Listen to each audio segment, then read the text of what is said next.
Salve nerds, galera, no vídeo de hoje, resumão de animes com Boku no Hero, episódio 20 da sexta temporada e One Piece, episódio 1052, pelo que eu entendi, beleza? Então vamos lá, sem maiores enrolações, vambora pro vídeo. A gente começa aqui então com o Boku no Hero, né? A gente começa aqui com um mal entendido, né, nesse episódio, que é uma moça ali que, pelo que eu entendi, o poder dela é ser uma raposa verde. Acho que foi isso, pela descrição que eu entendi foi essa. E ela estava sendo perseguida ali por alguns civis, né, armados, né, naquela confusão que a gente já tá acompanhando há um tempinho. E aparentemente ela tá sendo caçada porque o pessoal acha que ela é uma prisioneira, porque ela tá de laranja. Olha que merda, cara. É a confusão mais imbecil de todas, tá ligado? Bizarrão. E aí o Midori aparece, né, no último instante ali, pra explicar pros caras que foi um mal entendido, né? E assim, os civis, eles praticamente aqui foram vilões, tá? Porque eles foram não só muito preconceituosos com a mulher, né? Como nem sequer pediram desculpa. Ainda falaram, a culpa é tua por ficar andando desse jeito. E foram embora. Tipo, cara, na moral, eu jogava esses caras no Chilindró na hora, tá ligado? É uma palhaçada isso daqui. No mínimo mereciam dar um stabef, tá ligado? No mínimo, tá ligado? Bem vacilo mesmo. Bom, mas como é o jovem Midoriya, né, ele deixa os caras irem embora, né, a moça não foi atacada, então final super feliz, né, e ele dá um amparo emocional aqui pra moça que é muito legal, ele vira ali um ombro amigo pra ela, né, naquele momento ali, que é muito legal, e ela explica a situação, né, que ela demorou, né, pra poder ir pra zona segura, né, em volta lá da escola. E que, como era um momento de crise, né, tava começando e na época ali no início nada mudou na região ali por um tempinho, ela achou que tava tudo bem, que ela continua saindo e vivendo a vida dela, que as coisas iam se acertar, né, grande erro, convenhamos, né, grande erro isso daí. Mas bom, interessante quando ela fala aqui, né, que ela questiona se as coisas vão voltar a ser como era antes, né, se as coisas podem voltar ao normal. E o Midoriya mata no peito, rapaz. O Midoriya dá uma de Super Vegeta e fala, eu vou fazer com que volte ao normal, tá ligado? Muito foda. E aí a mina teve fé nele, né, cara? Foi muito maneiro esse momento aqui. Talvez o Midoriya não tenha reparado, né, mas ele foi meio que All Might nesse momento aqui, sem querer, né? E por falar no All Might, inclusive, ele aparece ali e o Midoriya combina ali com ele de levar a moça pra um local seguro, né? Enquanto isso, o All Might entrega ali uma quentinha, vamos dizer assim, pro jovem Midoriya, né? Que fica com uma cara bem feliz ali, parece até um... Nem parece que ele é um Sonic das Trevas aí, com essa roupa toda surrada, né? Bem curioso.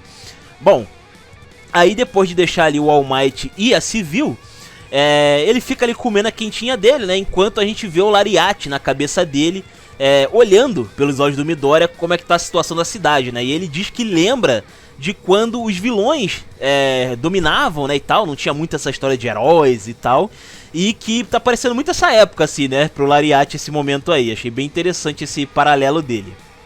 E bom, a gente vai aqui então para um flashback, né, na cabeça do Midoriya, que é o seguinte, o número 1 tá falando lá com os caras que estão de cara pra parede, né, que é o número 2 e 3.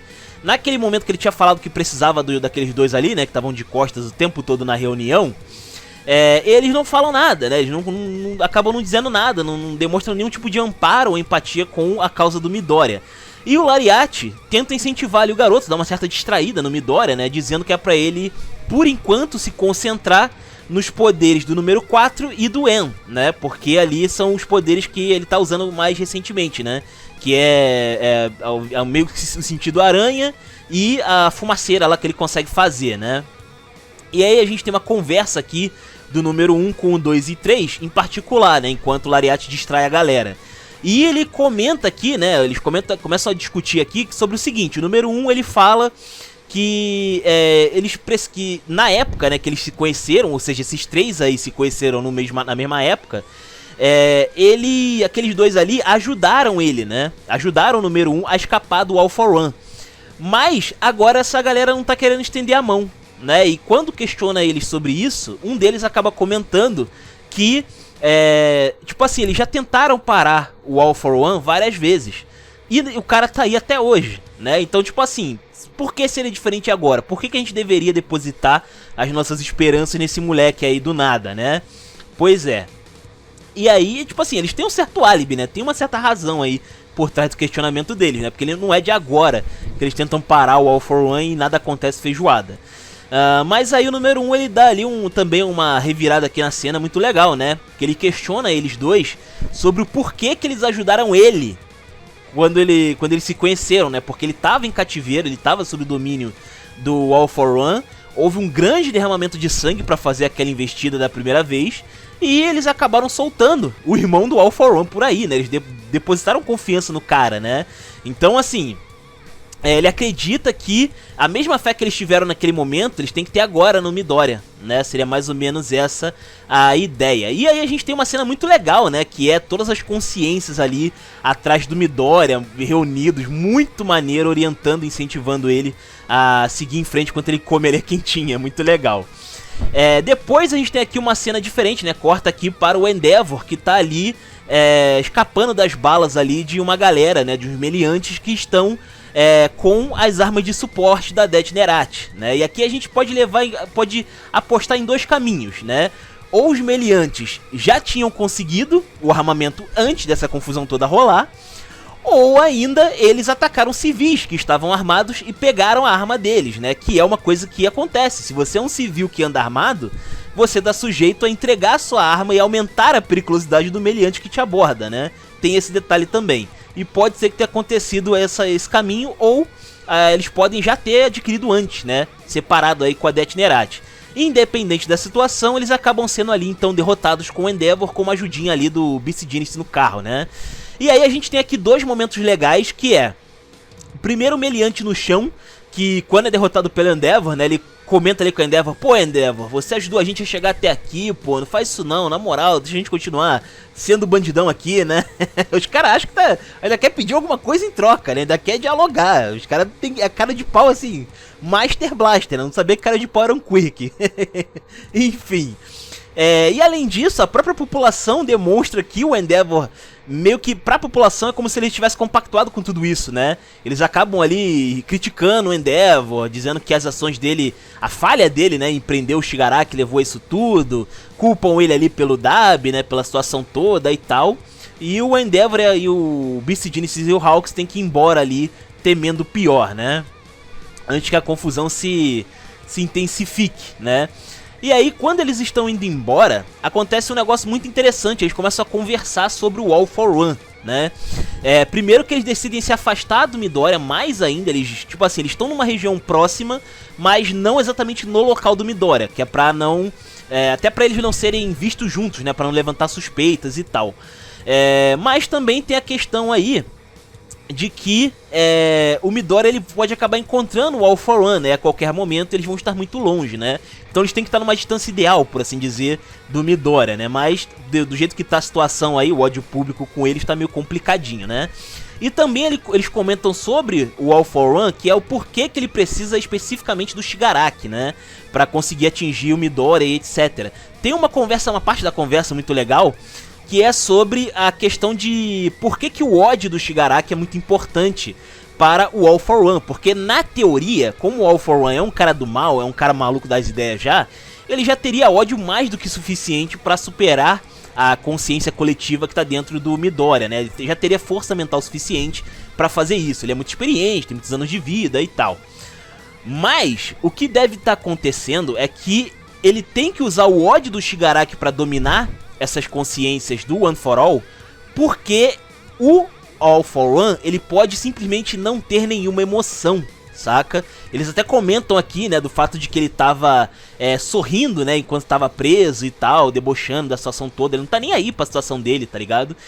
Então, basicamente, eles acreditam que é porque o All for One é um cara sem coração, saca? Ele não tem sentimentos mais pra sobrepujar essas mentes fortes, né? Então, ele precisa de uma outra mentalidade, vamos dizer assim, dando suporte pra ele, que seria o ódio extremo aí do Shigaraki, que seria o combustível suficiente pra vencer a consciência, então, aí, da galera, né? Bem bizarro, bem legal essa conversa também.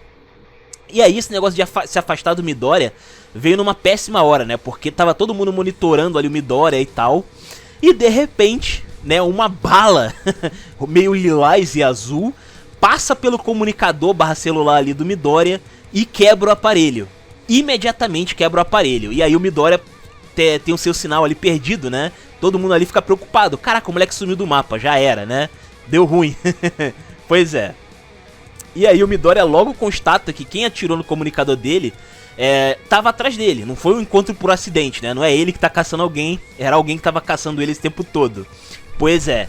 E ele reconhece, aparentemente, essa pessoa que tá ali, que deu um disparo a longa distância nele, né? Que no caso ali é uma pessoa que o Hawks já tinha comentado, que tinha uma pessoa, antes dele trabalhar para a comissão de segurança, que fazia a mesma função que ele, né? Só que essa pessoa fez merda, basicamente, né? E que se essa pessoa tava no Tártaro e tal, e que se essa pessoa vier atrás do Midoriya, é pra ele correr, né? Que era uma pessoa extremamente perigosa, né? E aí então o Midoriya constata que é essa pessoa, que é a tal da Lady Nagant, acho que é assim que fala o nome dela, não sei direito como é que fala o nome dela, mas basicamente uma mulher ali que ela tem a habilidade de rifle. Ela consegue ali, abre o ombro dela, o cotovelo dela, e ela tem ali meio que um rifle no braço, né, um sniper ali, e ela consegue usar o cabelo dela de munição pra poder disparar um projétil extremamente poderoso e perigoso ali nas suas vítimas, né, nos seus alvos. E a mina tá determinada ali a atacar o Midoriya, que consegue segurar a munição na mão, cara, que deixa ela até impressionada ali com o feito do Midoriya, né? Mas mesmo assim ele acaba indo pra trás com a força, né, do projétil, que é um projétil grande, né? Não é só uma bala normal de sniper, é uma bala gigantesca. Aquilo ali, se pegar no Midoriya, sei lá, acho que o moleque some com o buraco que vai fazer. É meio bizarro o impacto daquilo ali. Aí a gente tem até um comentário aqui, inclusive, né, que é do herói Snipe, né, que ele tá dando ali uma entrevista onde ele fala que o poder dele, que é o homing, ele consegue acertar alvos sem ele precisar ver num raio de 600 metros. Ele sempre vai acertar o alvo dele, mas ele não tem um controle sobre como ele vai acertar ou por onde ele vai acertar, né? Meio que o poder dele faz tudo sozinho. Já a Lady Nagant é o contrário, né? Ela compensa o fato de que ela tem que mirar manualmente a arma dela com precisão manual. E ela tem uma precisão cavala. Primeiro que a arma dela, tipo assim, ela consegue mirar a mais de 3 km aparentemente, ou pelo menos os 3 km. Já é bem maior. E além disso, ela tem uma mira excepcional, absurda, que ela consegue sempre acertar o alvo nessa distância, e o cabelo que ela usa de munição, ela pode usar pra manipular o tipo de projétil que ela tem. Imagina que a mina tem basicamente no cabelo dela o disparo normal, a munição normal de rifle. Ela pode fazer uma munição oca, uma munição de fragmento, sabe? Uma munição mais perfurante, né? Mais aerodinâmica, vamos dizer assim. E por aí vai, sabe? Ela pode digitar ainda por cima. Ela é cheia de coisa que faz o Snipe ficar até com inveja. Acho que o Midoriya chegou a comentar isso, que ele ficou até meio que com inveja da mina. Então, assim, é insano, tá ligado? A mina é totalmente absurda pra caramba. E o Midoriya, então, decide apostar numa distância mais próxima, né? Pra poder lidar com a Lady Nagant. E ela parece que percebe isso, né? E ela acaba ali então recuando e mudando de posição. E a gente vê como é que funciona melhor ali a questão do cotovelo dela, né? E também que quando ela guarda a arma, ela fica fumegante, né? O ombro dela. Parece que ela entra no modo de resfriamento, vamos dizer assim. Então a arma dela esquenta como qualquer arma, pelo menos, né? Pelo menos isso. Aí a gente tem aqui uma surpresa, né? Porque ela arrastou pra essa missão aí dela o Overhaul, né, que tava lá em choque, né, querendo ver o velho dele lá, né, da Yakuza e tal, da máfia, e sei lá porque a Lady Nagant trouxe o cara, né, de volta aí pro meio do rolê.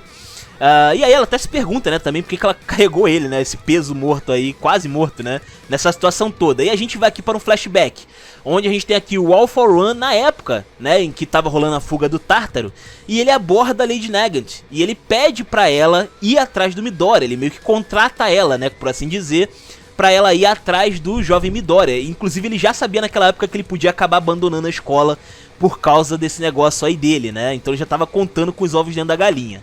E aí a Nagant pergunta, né? Mas por que eu, caramba? Você pode pedir ajuda pra um monte de gente, né? E ela ainda tá tirando um cara ali da cadeia, que não pode sair sozinho, que é o Overhaul, né? E aí o All for One, ele comenta uma coisa muito importante, que ela, aparentemente, ela já atacou um aliado, né? Ela já é conhecida por atacar aliados, o que deixa ela meio bolada ali com a situação. E que ela tem uma visão de mundo que não vai se realizar enquanto o Midoriya estiver andando por aí.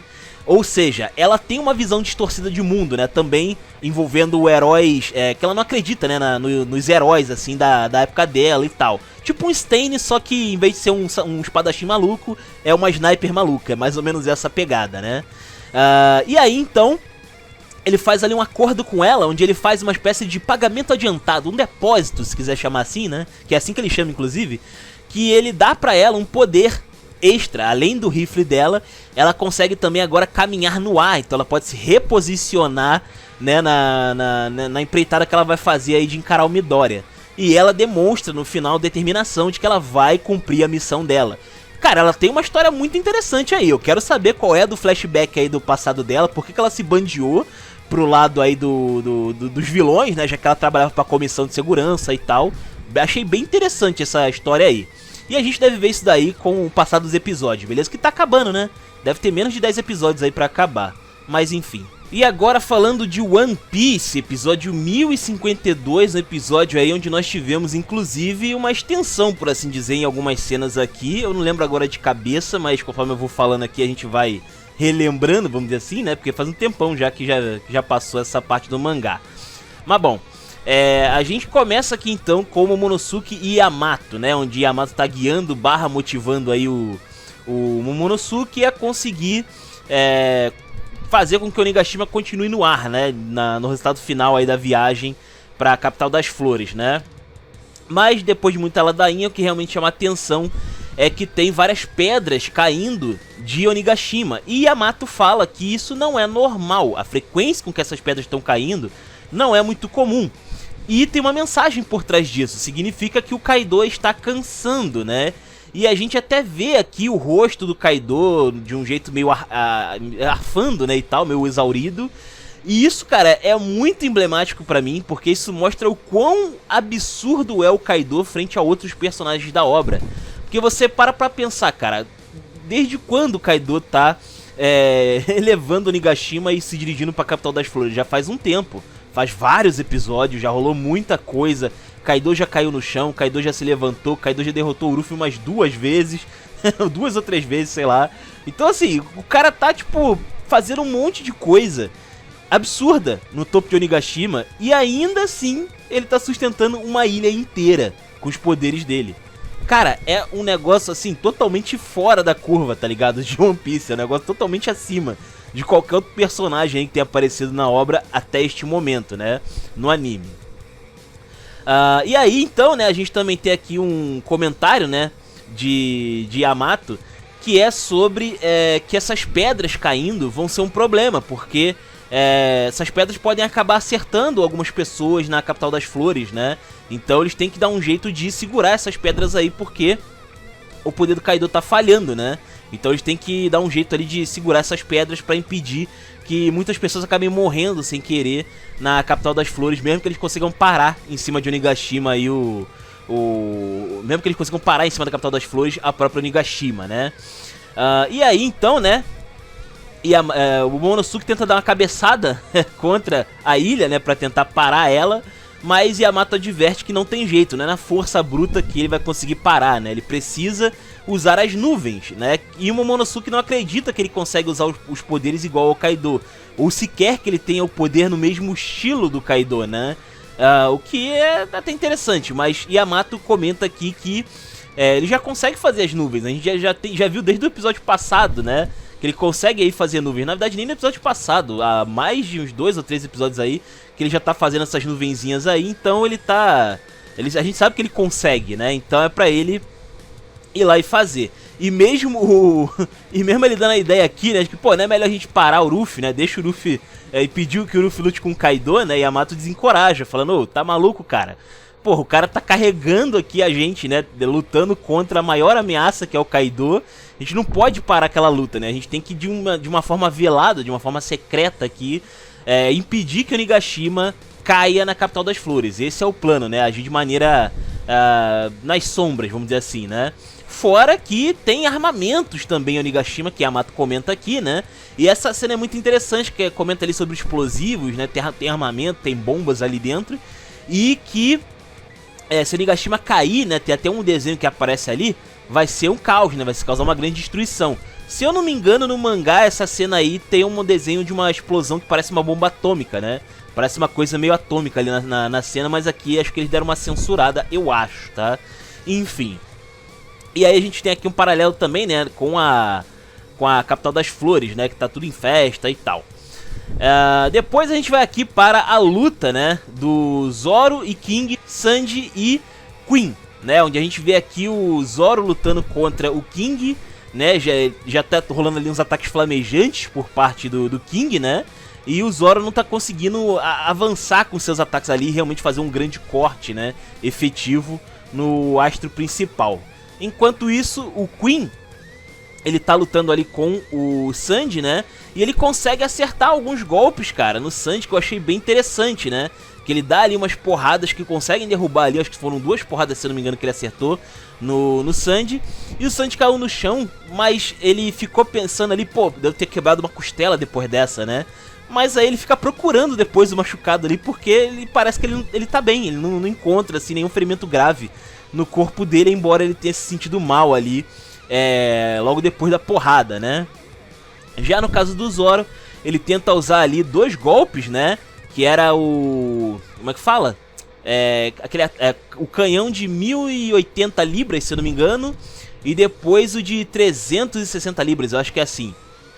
E o King consegue parar o primeiro, e o segundo ele consegue desviar, mas o ataque pega e arranca um chifrezinho ali do capacete dele, né? Ele tira uma lasca ali do capacete. E essa lasquinha é o suficiente para deixar o King extremamente nervoso, né? Extremamente revoltado. Ele vira ali um pterossauro em chamas ali, entra na forma híbrida só de raiva, né? E ele fica bem bolado, né? Ele fica bem bolado com essa situação aí, mais do que o habitual, mais do que o normal. E ele começa a atacar o Zoro usando a forma híbrida dele.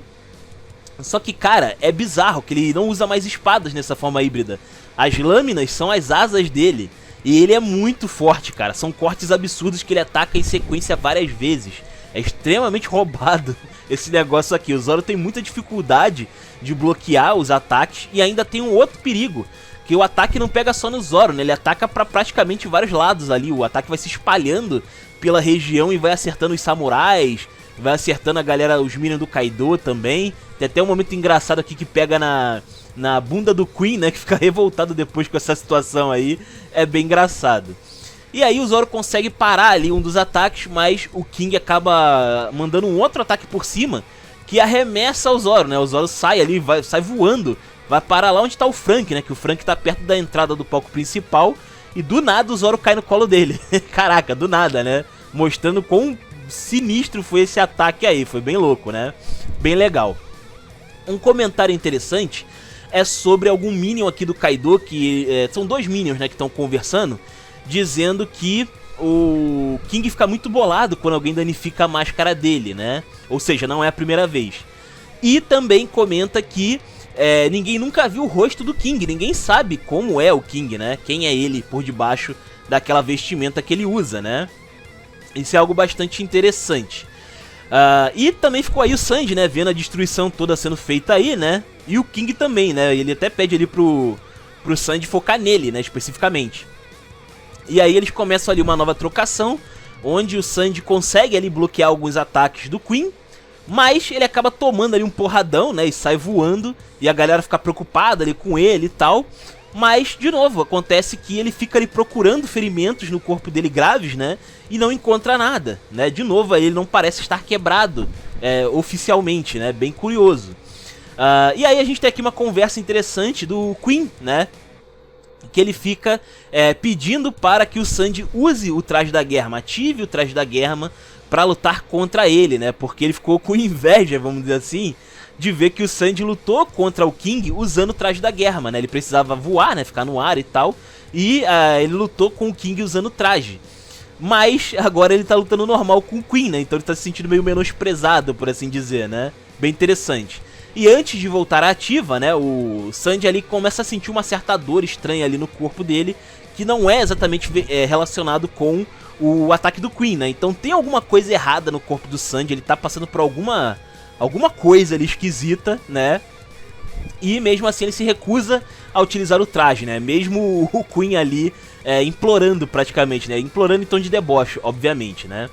Aí voltando para a situação do Zoro, né? A gente tem aqui ele pedindo para o Frank meter o pé, porque a situação vai ficar feia.